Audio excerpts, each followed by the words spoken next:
راہداری میں سے گزرتے ہوئے وہ ایک بڑے ہال نما کمرے میں پہنچے جہاں واقعی ایک بڑا اور خاصا تیز رفتار جنگلی ہیلی کاپٹر موجود تھا۔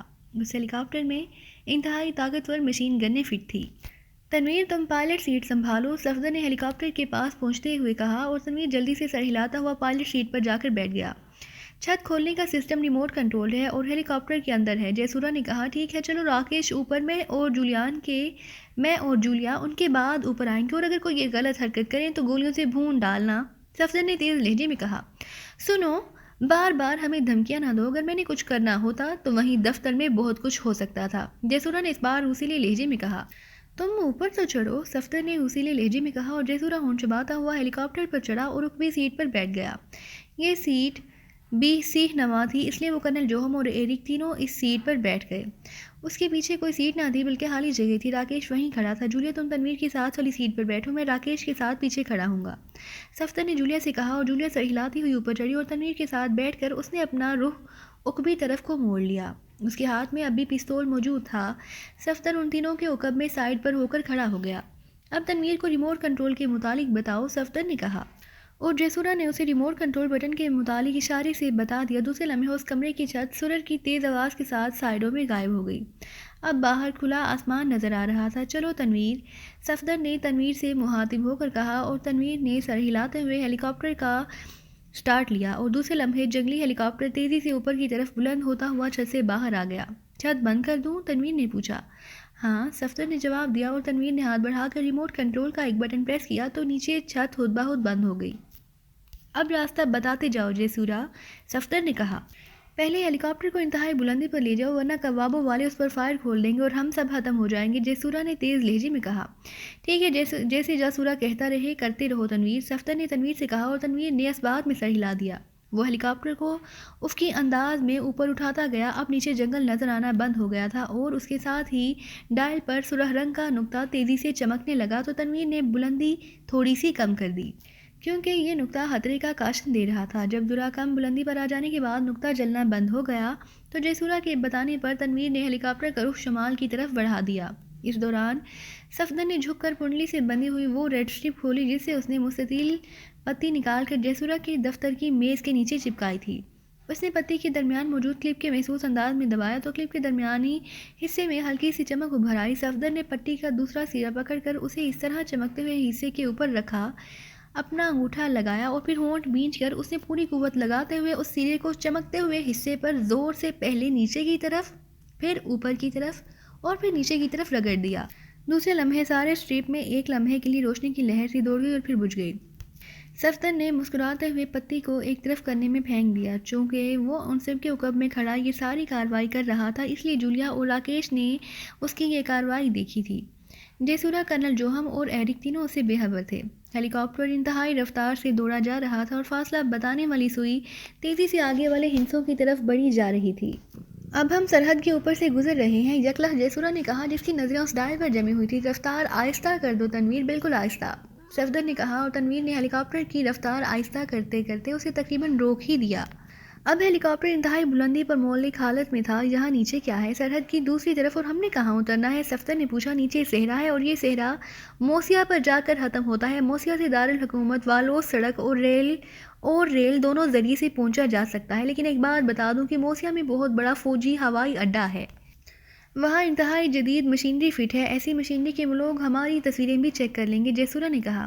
اوکے، پھر ہمیں یہی صحرا میں ہی اتر جانا چاہیے۔ تنویر، ہیلی کاپٹر کو نیچے اتار لو، اس طرح سیدھا نیچے صحرا میں پہنچ کر فیصلہ کریں گے کہ ہم لوگوں کو یہیں چھوڑ دیں یا ہیلی کاپٹر کو آگے لے جائیں، صفدر نے تنویر سے مخاطب ہو کر کہا۔ آگے گئے تو ہیلی کاپٹر لازماً چیک ہو جائے گا اور تمہیں میرے ساتھ دیکھ کر وہ مجھ پر بھی اعتبار نہ کریں گے۔ موسیا کے انچارج کمانڈر لارل انتہائی سخت ترین آدمی ہے اور جنرل بارٹر کا دستے راست ہے، جیسورا نے جواب دیا۔ ٹھیک ہے، صفدر نے کہا اور تنویر نے ہیلی کاپٹر کو نیچے لانا شروع کر دیا۔ ہیلی کاپٹر انتہائی تیز رفتاری سے بلندی کم کرتا جا رہا تھا اور پھر تھوڑی دیر بعد نیچے دور دور تک پھیلا ہوا براؤن رنگ کا صحرا نمایاں ہونے لگ گیا۔ چند لمحوں بعد ہیلی کاپٹر ریت کے ایک بڑے سے ٹیلے کے ساتھ جا کر ریت پر اتر گیا۔ چلو نیچے اترو اور ہمیں سمجھاؤ کہ یہاں سے موسیا کس طرف سے اور کتنے فاصلے پر ہے، صفدر نے ہیلی کاپٹر سے باہر اترتے ہوئے کہا، اور جیسورا، کرنل جوہم اور ایرک تینوں اس کے پیچھے باہر آ گئے۔ ان کے بعد جولیا نیچے اتری اور آخر میں راکیش اور تنویر نیچے آ گئے۔ یہ جگہ تو موسیا سے کافی دور ہے، تقریباً 80 کلومیٹر۔ وہ دیکھو، نخلستان نظر آ رہا ہے۔ یہ مراٹی ہے، جہاں چیکنگ چوکی ہے۔ میرے خیال میں ہمارا ہیلی کاپٹر لازماً چیک کر لیا گیا ہوگا اور چوکی سے لازماً فوجی یہاں آئیں گے۔ تم فکر نہ کرو، میں انہیں یہ کہوں گا کہ تم ہمارے آدمی ہو، اس طرح وہ تمہیں اپنی جیپ میں موسیا تک پہنچا دیں گے۔ آگے تم جانو اور تمہارا کام، جیسورا نے کہا، اور صفدر نے سر ہلا دیا۔ اور واقعی چند لمحوں بعد دور سے ایک بڑی سی جیپ ہچکولے کھاتی ہوئی ادھر آتی دکھائی دی۔ صفدر اور اس کے ساتھی بالکل خاموش کھڑے تھے، جبکہ جیسورا اور اس کے ساتھیوں کے چہروں پر چمک آتی جا رہی تھی۔ تھوڑی دیر بعد جیپ ان کے قریب آ کر رکی اور جیپ سے 4 سفید فام مشین گنوں سے مسلح آدمی اچھل کر نیچے اترے۔ صفدر نے اس دوران قریب کھڑی جولیا سے خاموشی سے اس کا سائلنسر لگا پستول لے لیا۔ چیف باس صاحب، آنے والے چاروں نے جیسورا کو دیکھ کر یکلخت اٹینشن ہوتے ہوئے کہا۔ ہاں، کیا پوزیشن ہے بوس؟ ہم بے حد چوکنا ہے، لیکن ابھی تک سرحد کی طرف سے کوئی نہیں آیا۔ ہم نے آپ کا ہیلی کاپٹر پہچان لیا تھا، لیکن ہمیں یہ معلوم نہ تھا کہ آپ بذات خود آئے ہیں، ایک مسلح آدمی نے انتہائی مودبانہ لہجے میں کہا۔ اوکے، تم ایسا کرو، ہمارے آدمیوں کو جیپ میں لے جاؤ اور موسیا تک پہنچا دو۔ یس بوس، اسی سفید فام نے مودبانہ لہجے میں کہا۔ اوکے، اب ہم واپس چلتے ہیں، جیسورا نے صفدر کی طرف مڑتے ہوئے کہا۔ کہاں واپس؟ صفدر نے مسکراتے ہوئے کہا، اور پھر اس سے پہلے کہ جیسورا کوئی جواب دیتا، صفدر کے ہاتھ میں دبے ہوئے سائلنسر لگے پستول سے ٹھک ٹھک کی آوازیں نکلیں اور اس کے ساتھ ہی سامنے کھڑے چاروں مسلح سفید فام چیختے ہوئے نیچے جا گرے۔ جیسورا کی وجہ سے انہوں نے مشین گنیں کاندھوں سے نہ اتاری تھیں۔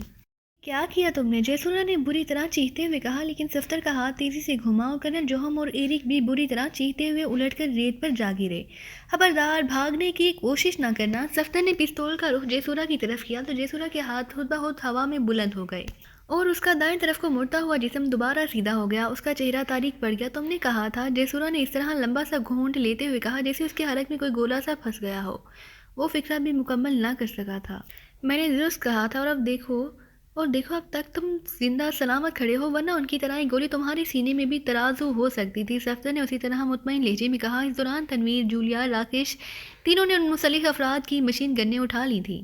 وہ چاروں چند ہی لمحے تڑپنے کے بعد ختم ہو چکے تھے، کیونکہ صفدر کے پستول سے نکلنے والی گولیاں براہ راست ان کے دلوں میں اتر گئی تھی۔ ایرک اور کرنل جوہم بھی ہلاک ہو چکے تھے۔ تنویر نے چوتھی مشین گن بھی اٹھا لی، مگر جیسورا نے کچھ کہنا چاہا، لیکن پھر وہ خاموش ہو گیا۔ اس نے اب خود بخود ہاتھ نیچے کر لیے تھے۔ سنو جیسورا، تم عالمی دہشت گرد ہو، اور میں نے یہ بھی سنا ہوا ہے کہ تم کسی زمانے میں سیکرٹ ایجنٹ بھی رہے ہو، لیکن میں نے دیکھا ہے کہ تم انتہائی احمق آدمی ہو۔ تمہارا خیال تھا کہ ہم تمہیں ہیلی کاپٹر پر واپس جانے دیں گے اور تم اس جنگلی ہیلی کاپٹر سے آسانی سے اس صحرا میں ہمیں مار گراؤ گے، اور پھر تم جا کر بڑے فخر سے یہ کارنامہ جنرل بارٹر کو بتاؤ گے۔ اس لیے تم نے وہ تصویروں والی بات کی تھی تاکہ ہم خوفزدہ ہو کر یہیں صحرا میں ہی اتر جائیں، سیدھے موسیا نہ چلے جائیں۔ لیکن میں جانتا ہوں کہ ابھی کوئی ایسی مشین ایجاد نہیں ہوئی جو بلندی سے اڑتے ہوئے جہاز یا ہیلی کاپٹر کے اندر بیٹھے ہوئے انسانوں کی تصویریں کھینچ کر زمین پر بیٹھے ہوئے افراد کو دکھ سکے۔ لیکن اب سن لو کہ تمہارا ہیڈ کوارٹر مکمل طور پر تباہ ہو چکا ہے۔ میں نے 801 وائرلیس بم تمہارے دفتر کے اندر لگا دیا تھا اور ہیلی کاپٹر کی پرواز کے دوران ہی اسے چارج کر دیا تھا، اس لیے تو میں پوچھ رہا تھا کہ تم واپس کہاں جاؤ گے؟ صفدر نے مسکراتے ہوئے کہا۔ کیا کہا؟ تم نے ہیڈ کوارٹر تباہ کر دیا، مگر ایرک نے تو تمہاری تلاشی لی تھی۔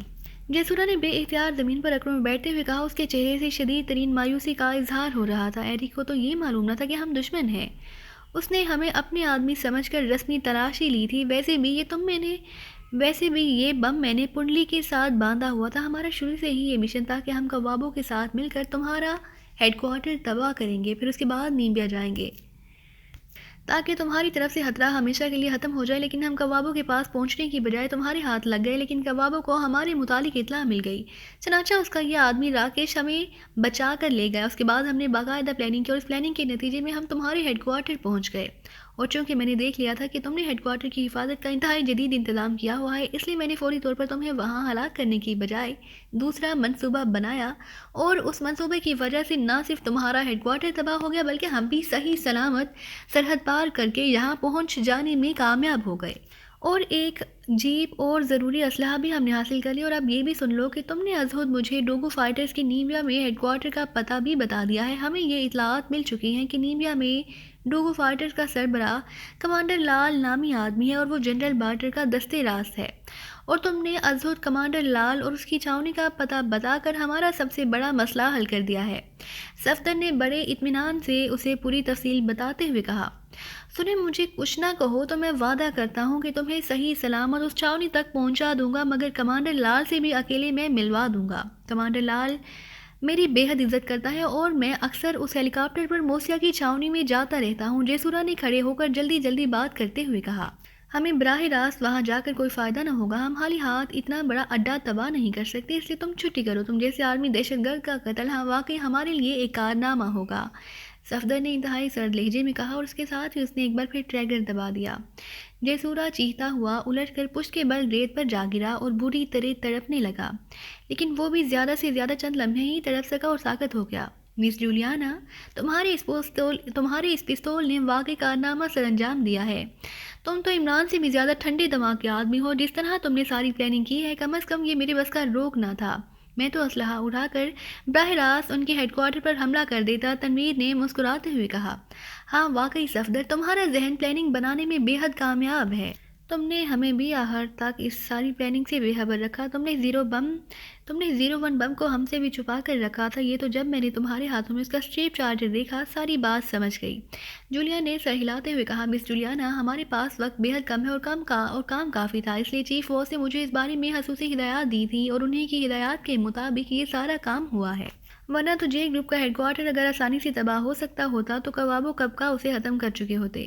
بہرحال اب ہم نے آگے کی پلاننگ کرنی ہے۔ میرا پروگرام ہے کہ اس کمانڈر لارل کو اغوا کیا جائے اور پھر اسے نیمبیا میں ڈوگو فائٹرز کے سلسلے میں پوچھ گچھ کی جائے۔ اب وہاں موسیا جانے کی دو صورتیں ہیں، ایک تو یہ کہ ہم اس ہیلی کاپٹر میں سیدھے چھاؤنی کے اندر اتر جائیں، دوسری صورت یہ کہ ہم جیپ میں پہلے موسیا جائیں پھر وہاں سے کسی چھاؤنی کے اندر۔